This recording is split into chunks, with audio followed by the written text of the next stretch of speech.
इस वक्त हमारे साथ है आम आदमी पार्टी के वरिष्ठ नेता अनुराग ढाढा, जिनसे बातचीत करना चाहेंगे। सर, दिल्ली के अंदर पहलवान जो है धरने पर बैठे हैं, क्या लगता है आपको, क्या उनकी मांग पूरी हो पाएगी?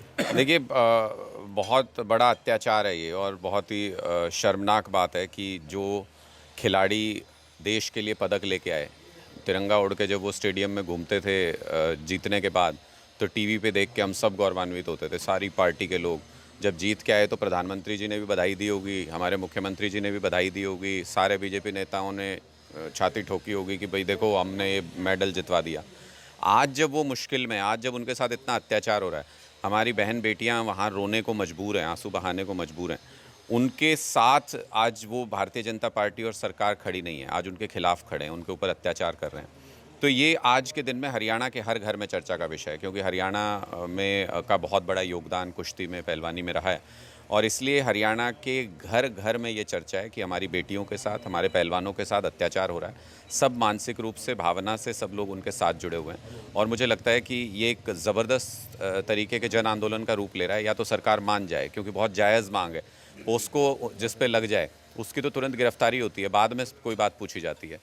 नाबालिग लड़की आरोप लगा रही है, इतनी इंटरनेशनल फेम की जो महिला खिलाड़ी हैं वो आरोप लगा रही हैं, और ऐसी आरोप लगा रहे हैं कि जो बर्दाश्त से बाहर है। कोई सुने, कोई व्यक्ति अपने बहन बेटियों के बारे में ऐसा तो बर्दाश्त भी ना कर पाए। ऐसी स्थिति में भी सरकार ने एफआईआर तब दर्ज की, पुलिस ने एफआईआर तब दर्ज की जब सुप्रीम कोर्ट ने आदेश दिया। तो बहुत दुर्भाग्यपूर्ण स्थिति है। मुझे लगता है कि सरकार को तुरंत मांग मान के फेडरेशन से हटाना चाहिए बृजभूषण शरण सिंह को, और उसके बाद ही कोई बात आगे की जा सकती है। तो विपक्ष का कहना है सर कि भाई ये मामला जो है दिल्ली सरकार का है, दिल्ली सरकार को इसका जो है समाधान करना चाहिए। दिल्ली सरकार का मामला होता तो यहाँ तक पहुँचता ही नहीं। ये विपक्ष को, मतलब बोलने को तो कुछ भी बोल दीजिए, सारी दुनिया को पता है, सबको दिख रहा है क्या है। बृजभूषण शरण सिंह हमारे एमपी तो हैं नहीं, भारतीय जनता पार्टी के एमपी हैं, तो ना वो दिल्ली सरकार के एमपी हैं, दिल्ली सरकार में आते नहीं। तो ये तो अफवाह फैलानी है, कुछ भी फैला दीजिए। ये तो क्या क्या अफवाह फैलाते हैं आम आदमी पार्टी के बारे में। लेकिन हमारा एक स्पष्ट मत ज़रूर है, आम आदमी पार्टी के लिए ये कोई राजनीति का मुद्दा नहीं है, और जिसको जो बोलना है बोलता रहे, हम उसका जवाब भी नहीं देते। हमारे लिए ये बहन बेटियों के मान सम्मान का सवाल है, हमारे लिए ये जो देश का गौरव जिन्होंने बढ़ाया उनके गौरव का सवाल है। तो इसलिए हम इस पे राजनीति नहीं करेंगे, हम ये टोपी झंडे पहन के लेके और उस पे प्रदर्शन नहीं करेंगे, हम राजनीतिक आंदोलन नहीं चलाएंगे इस पे। पहलवान जो कर रहे हैं हम उस मांग के साथ खड़े हैं। हम गांव-गांव जा रहे हैं। आज भी मैं यहाँ आया हुआ था, चूँकि तो 2 गाँव में यहाँ भी पंचायत थी, तो मैं उसमें मैं शिरकत कर रहा हूँ, उसमें गया एक में अभी शाम को जाएंगे। हम आज 150 से ज़्यादा गाँव में हरियाणा भर में पंचायतें हुई हैं। हम गांव-गांव जाएंगे, गांव के लोगों के बीच में ये चर्चा रख रहे हैं, लोग ये चर्चा कर रहे हैं पंचायत कर करके कि कल को तो अपनी बहन बेटियों को भेजना मुश्किल हो जाएगा। कौन कौन पिता है जो अपनी बेटी को या अपने बेटे को ऐसे एकेडमी में भेजेगा, या ऐसे कुश्ती के अखाड़े में भेजेगा, या ऐसे कुश्ती के मेडल जीतने की उम्मीद रखेगा जहाँ पे कि शोषण हो उनका, जहाँ पे ऐसे पदाधिकारी हों। तो ये तो कल को हमारा सपना ही टूट जाएगा हरियाणा का। तो हमने तो कुश्ती में तो हमारे बच्चे सपना देखते हैं कि हम देश का नाम गौरव लाएंगे और बड़े बड़े पदक हासिल करेंगे। तो वो सपना ना टूट पाए। गांव के गरीब बच्चे जाते हैं और उनके माँ बाप को कितना सेक्रीफाइस करना पड़ता है, क्या क्या दांव पे लगाना पड़ता है एक इंटरनेशनल पहलवान बनाने के लिए। वो सपना ना टूटे, इसलिए गांव-गांव में चर्चा हो रही है, गांव-गांव में पंचायतें हो रही हैं। सब लोग अपने स्तर पे ये फैसला कर रहे हैं कि कैसे सरकार के इस निर्णय का विरोध करना है, कैसे सरकार को ये मैसेज पहुंचाना है। वही सिलसिला चल रहा है, और ये पूरे हरियाणा में सिलसिला शुरू हो गया। जंतर मंतर पे तो जो चल रहा है, हमारी खाप पंचायतें भी वहाँ पे पहुँची हुई हैं, किसान संगठन भी पहुँचे हुए हैं, वो तो सब चल ही रहा है। लेकिन अब हरियाणा के गांव-गांव में लोग मीटिंग्स कर रहे हैं, पंचायत कर रहे हैं, लोग उसमें ये तय कर रहे हैं कि ये तो बर्दाश्त नहीं किया जा सकता। हरियाणा में आप देख लो, संदीप सिंह को अभी भी मंत्री बनाया हुआ है। पीड़ित ने कोर्ट में कहा गया कि आप पॉलीग्राफी टेस्ट कराओ, संदीप सिंह ने कहा नहीं कराऊंगा। तो चोर की दाढ़ी में तिनका, साफ ही नज़र आ रहा है कि वो इसमें शामिल है पूरे मामले में। यहाँ सरकार उसको बचा रही है, यहाँ भी बीजेपी के मंत्री हैं, अब केंद्र में बीजेपी के ही एमपी हैं। ऐसा क्यों होता है कि जहाँ महिला खिलाड़ियों का शोषण हो रहा है वहाँ पे कोई बीजेपी का ही नेता इन्वॉल्व पाया जा रहा है, वही आरोपी बन रहा है। तो साफ तौर पे नज़र आ रहा है कि इनकी सोच जो है वो महिला विरोधी है, इसको बदलना पड़ेगा।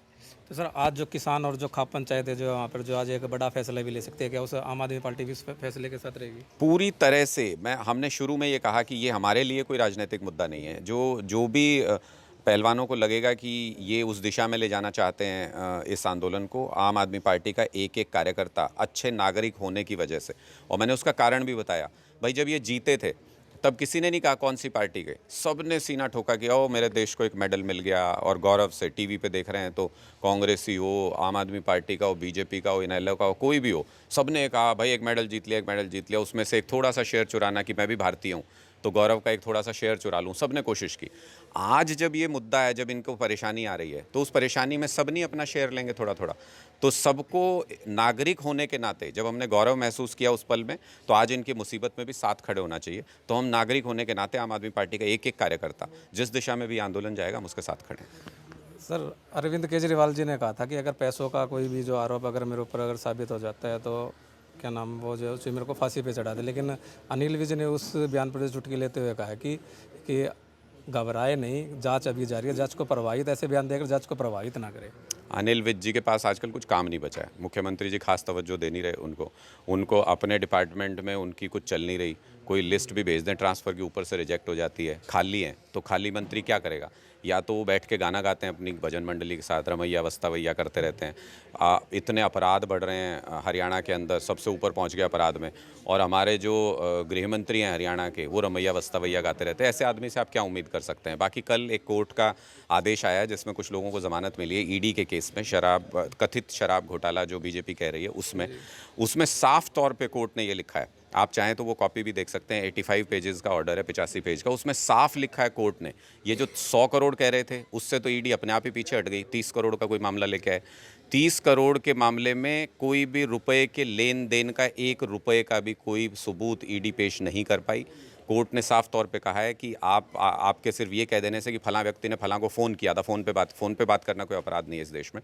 कोर्ट ने साफ कहा है कि ईडी कोई भी पुख्ता सबूत, कोई भी चेन किसी तरीके की, कोई पैसा कुछ बरामद नहीं कर पाई, कोई सबूत नहीं दे पाई। इसलिए कोर्ट ने ज़मानत दे दी 2 लोगों को। अब ज़मानत की सीरीज शुरू हो जाएगी। तो अनिल विज जी उस दिन कहाँ जाके मुँह छुपाएंगे जिस दिन इस कथित शराब घोटाले में वो सारे लोग बरी हो के एक एक करके, और ऐसा हमारे साथ पहले भी हुआ, हमारे बहुत एमएलएज पे केस के सब बरी हो के आए। तो उसके बाद गृह मंत्री जी जो हरियाणा के हैं, उनको आजकल इनको है ना, मुख्यमंत्री हो चाहे गृह मंत्री, कल मुख्यमंत्री का भी बयान आया था आम आदमी पार्टी को लेके ही कि, तो ये आजकल इनको आम आदमी पार्टी दिख रही है, दिन रात जपते हैं। अच्छा ही है, लोगों को पता चलता है कि इनकी रातों की नींद आम आदमी पार्टी ने उड़ा रखी है। लोगों को भी समझ में आता है कि आम आदमी पार्टी की ताकत हरियाणा में बढ़ रही है। तो बीजेपी और जेजेपी का जो गठबंधन है सर, क्या 2024 तक चल पाएगा? अरे पहले खुद तो मान लें वो कि गठबंधन है। आप ही ज़बरदस्ती कह रहे हो गठबंधन है। ये जुगाड़ की सरकार है। जेजेपी को पैसा कमाना है, उनको इसलिए सरकार में रहना है। बीजेपी को भ्रष्टाचार करना है, इसलिए उनको सरकार में रहना है। दोनों की मजबूरी है। आप उसको गठबंधन का नाम दे देते। गठबंधन का मतलब होता है कि आपके मुद्दे मिलते हों, आपकी भावनाएं मिलती हों। जेजेपी कहती चुनाव के टाइम 5100 रुपये पेंशन देंगे। बीजेपी वाले बोले हमारा मुद्दा थोड़ी था, हमसे क्यों मांग रहे हो? सरकार दोनों चला रहे हैं जबकि मिलके। तो ये ठग बंधन है, गठबंधन नहीं है ये। और चले नहीं चले, दोनों की ज़मानतें जब्त होनी है। अकेले अकेले लड़ेंगे तो भी ज़मानत जब्त होगी, और गठबंधन करके लड़ेंगे तो भी ज़मानत जब्त होगी। इससे ज़्यादा त्रस्त हरियाणा के लोग किसी भी और सरकार से इतिहास में नहीं हुए होंगे जितने इनसे परेशान हैं। ना ये अपनी हरियाणा की बेटियों के साथ खड़े, मुख्यमंत्री ये कहते हैं पहलवानों के मुद्दे पे कि ये यहाँ का मामला नहीं, दिल्ली का मामला है। अरे बेटी आपकी, पहलवान हमारे शौर्य कीर्ति अर्जित की तो सबसे पहले कूद के आते थे कि ये देखो हरियाणा के पहलवान ने मेडल अर्जित किया है। तो अब जब उनके ऊपर मुसीबत है, कहते नहीं हमारा मामला नहीं है, वहाँ का मामला है।